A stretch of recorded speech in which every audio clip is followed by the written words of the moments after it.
Olá, dando continuidade ao nosso estudo bíblico, a partir do capítulo 11.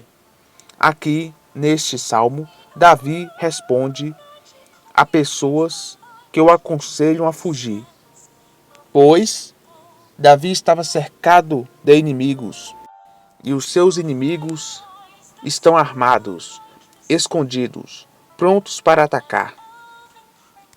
Porém, Davi diz aos seus conselheiros, aos seus sábios, ele afirma que Deus está no controle e que observa tudo. Nada escapa ao olhar de Deus. Ele prova tanto o justo quanto o ímpio, mas odeia a violência e a injustiça.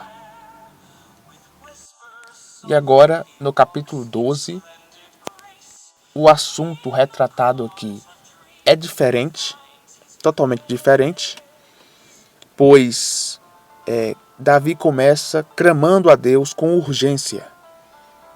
Parece que não existem mais pessoas fiéis e verdadeiras em Israel.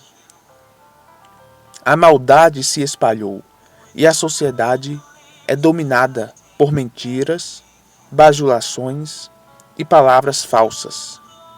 As pessoas dizem uma coisa, mas pensam outra. Usam a língua para enganar e se exaltar. Davi descreve uma geração arrogante, que confia no próprio discurso e afirma que ninguém pode controlá-los.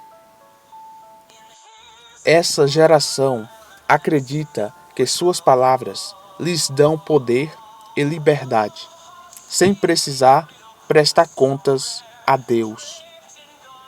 E é o mesmo que acontece hoje em dia.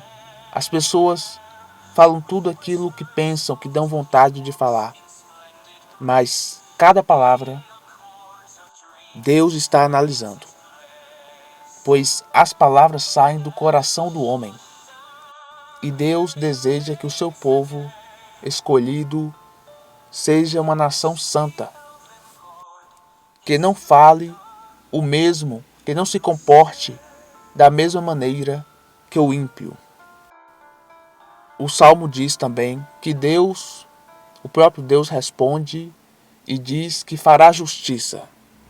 E o Salmo termina reconhecendo que, embora a maldade ainda circule na sociedade, Deus guarda o seu povo e sua palavra permanece firme. E agora no capítulo 13,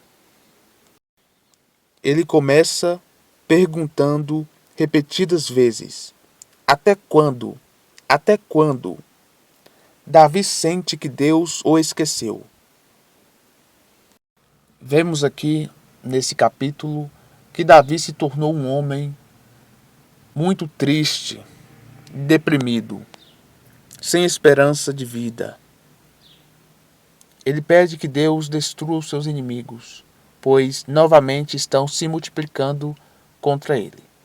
Vale ressaltar que desde o início do reinado de Davi, o próprio Deus o alertou, dizendo que a espada, ou seja, que a guerra, nunca se apartaria dele, por conta do pecado que ele cometeu, matando Urias, para ficar com a esposa de Urias.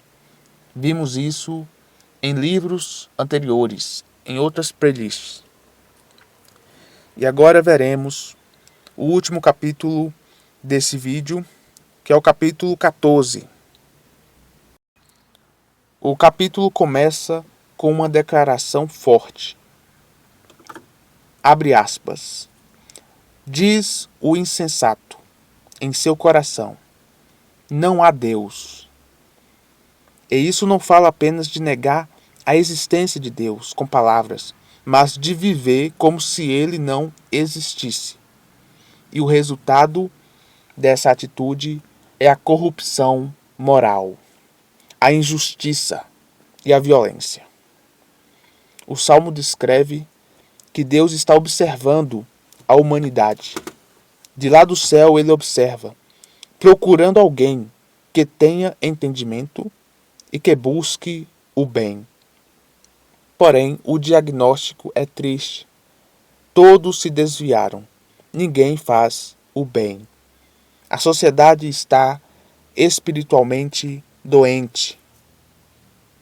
E os perversos são descritos como pessoas que exploram o povo de Deus e vivem sem temor.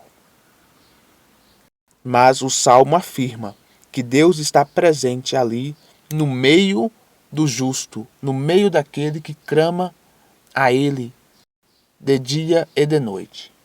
E aqui concluímos mais um vídeo